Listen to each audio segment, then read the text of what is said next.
ಏನು ಇವತ್ತು ಮೈಸೂರಿನಲ್ಲಿ ಏನು ಕಂಬಳ ನಡೆಸಬೇಕು ಅನ್ನೋಂಥ ವಿಷಯದಲ್ಲಿ ಒಂದಿಷ್ಟು ವಿರೋಧಗಳು ಬರ್ತಾಯಿದ್ದಾವೆ. ಅದು ನನಗೆ ಆಶ್ಚರ್ಯ ಆಗ್ತಾ ಇರ್ತಕ್ಕಂಥದ್ದು ಏನಪ್ಪ ಅಂದರೆ, ಯಾವ ಪಕ್ಷಗಳು ಭಾಳ ಮುಖ್ಯವಾಗಿ JDS ಮತ್ತು BJP ಸಂಸ್ಕೃತಿ ಕಲೆ ಅಂತ ಅದರಲ್ಲೂ ಕೂಡ ದೇಶೀಯ ಮತ್ತು ಭಾರತೀಯ ಅನ್ನುವಂಥ ಸಂಸ್ಕೃತಿಗಳನ್ನು ನಾವೇ ಏನು ರೆಪ್ರೆಸೆಂಟ್ ಮಾಡ್ತೀವಿ ಅಂತ ಹೇಳುವಂಥ ಪಕ್ಷಗಳು ಅದನ್ನು ಮೈಸೂರಿನಲ್ಲಿ ಮಾಡಬೇಡಿ, ಆಯಾ ಭಾಗದಲ್ಲಿ ಅವು ಎಲ್ಲಿ ಸಂಸ್ಕೃತಿ ಇದೆಯೋ ಅಲ್ಲೇ ಮಾಡುವಂಥದ್ದು ಉತ್ತಮ ಅಂತ ಹೇಳುವಂಥದ್ದು ನನಗೆ ಒಂದು ರೀತಿ ಆಶ್ಚರ್ಯ.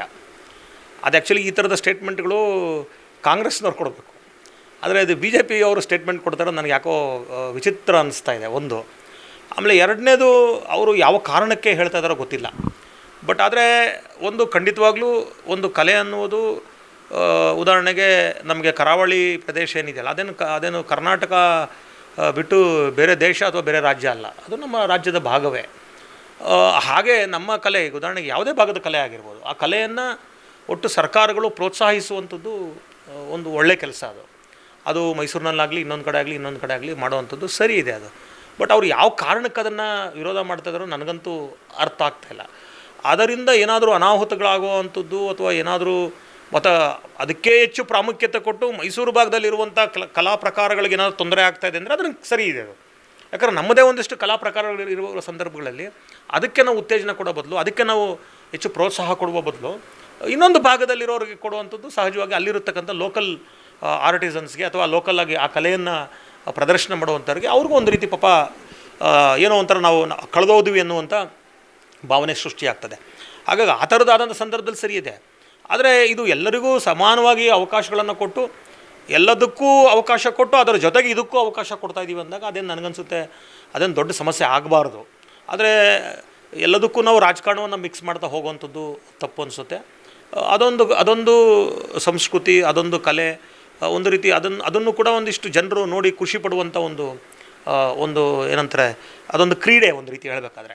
ಸೊ ಹಾಗಾಗಿ ನಾನು ಹೇಳಿದಾಗೆ ನೀವು ಮೈಸೂರಿನ ಭಾಗದ ಕಲಾವಿದರಿಗೆ ಅಥವಾ ಕಲೆಗಳಿಗೆ ಮನ್ನಣೆ ಕೊಡದೆ ಅದಕ್ಕೆ ಮಾತ್ರ ಕೊಡ್ತೀರಿ ಅಂದರೆ ತಪ್ಪೋದು.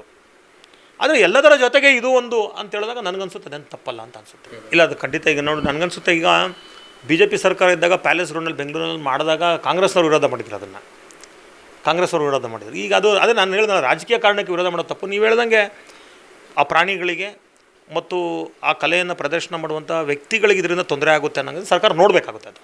ಅದಕ್ಕೆ ತಕ್ಕಂಥ ಸೂಕ್ತ ಕ್ರಮಗಳನ್ನು ಜರುಗಿಸ್ಬೇಕಾಗ್ತದೆ, ಅಥವಾ ಅದಕ್ಕೆ ಬೇಕಾಗಿರ್ತಕ್ಕಂಥ ಎಚ್ಚರಿಕೆಯ ಕ್ರಮಗಳನ್ನು ಜರುಗಿಸ್ಬೇಕಾಗ್ತದೆ. ಸೊ ಹಾಗಾಗಿ ಆ ಥರದ, ನಾನು ಅದಕ್ಕೆ ಹೇಳಿದ್ದು ನಾನು ಮೊದಲೇ, ಏನಾದರೂ ಅನಾಹುತ, ತೊಂದರೆ, ಸಮಸ್ಯೆ ಇದ್ದಾಗ ಅದನ್ನು ಯೋಚನೆ ಮಾಡಬೇಕು ನಾವು. ಏನೂ ಇಲ್ಲದೆ ಮತ್ತು ಆ ತೊಂದರೆ ಸಮಸ್ಯೆಗಳಿದ್ದಾವೆ, ಅದನ್ನ ನಾವು ನಿವಾರಣೆ ಮಾಡಿಕೊಂಡು ಮ್ಯಾನೇಜ್ ಮಾಡಿಕೊಂಡು ಮಾಡ್ಬೋದು ಅಂದಾಗ ಮ್ಯಾನೇಜ್ ಮಾಡೋದು ಸರ್ಕಾರ ಜವಾಬ್ದಾರಿ. ಅದನ್ನು ಮಾಡಬೇಕಾಗ್ತದೆ. ನೀವು ಏನು ಮಾಡಿದ್ರೂ ಅದನ್ನು ನಾವು ಬಗೆಹರಿಸೋಕ್ಕಾಗಲ್ಲ, ಏನು ಮಾಡಿದ್ರೂ ಸಮಸ್ಯೆ ಆಗೇ ಆಗುತ್ತೆ ಅಂದಾಗ ಸರ್ಕಾರಗಳು ಸ್ವಲ್ಪ ಹುಷಾರಾಗಿರಬೇಕಾಗ್ತದೆ. ಹಾಗಾಗಿ ನನಗನ್ಸೋದು ಇದನ್ನು ರಾಜಕೀಯ ಮಾಡೋದು ಬೇಡ. ಇದು ಕ್ರೀಡೆಯನ್ನು, ಸಂಸ್ಕೃತಿಯನ್ನು, ಕಲೆಯನ್ನು, ಸಾಹಿತ್ಯವನ್ನು ನೀವು ನಿಮ್ಮ ಸೈದ್ಧಾಂತಿಕ ಹಿನ್ನೆಲೆಯೊಳಗೆ ಅದನ್ನು ನೀವು ಹೇಗೆ ಪ್ರತಿಬಿಂಬಿಸ್ತೀರಿ ಅನ್ನೋದು ಇಂಪಾರ್ಟೆಂಟ್ ಅಲ್ಲ. ಆದರೆ ಅದನ್ನು ಇಟ್ಕೊಂಡು ರಾಜಕಾರಣ ಮಾಡೋದು, ಅದನ್ನು ಇಟ್ಕೊಂಡು ಜನರನ್ನು ಒಡೆಯುವಂಥದ್ದು ಮತ್ತು ರಾಜ್ಯವನ್ನು ಒಡೆಯುವಂಥದ್ದು ಇದು ತಪ್ಪಿದು. ಯಾಕಂದರೆ ನಾವು ರಾಜ್ಯ ಬಂದಾಗ ರಾಜ್ಯ, ದೇಶ ಬಂದಾಗ ದೇಶ. ಸೊ ದೇಶವನ್ನು, ರಾಜ್ಯವನ್ನು ಪ್ರತಿಬಿಂಬಿಸ್ತಕ್ಕಂಥ ಯಾವುದೇ ಕಲೆ ಆಗಲಿ, ಸಂಸ್ಕೃತಿ ಆಗಲಿ, ಏನನ್ನೇ ಆಗಲಿ ನಾವು ಒಪ್ಪಬೇಕು, ಅದನ್ನು ಬೆಳೆಸಬೇಕು. ಮತ್ತು ನಾನು ಮೊದಲೇ ಹೇಳಿದಾಗೆ ಅದನ್ನು ನೀವು ಅಲ್ಲಿರ್ತಕ್ಕಂಥ ಕಲಾ ಪ್ರಕಾರಗಳನ್ನು ಬಲಿ ತಗೊಂಡು ಮಾಡೋದಲ್ಲ, ಅದನ್ನು ಇಟ್ಕೊಂಡು ಅದರ ಜೊತೆಗೆ ಇದನ್ನು ಕೂಡ ಪ್ರೋತ್ಸಾಹಿಸುವಂಥದ್ದು.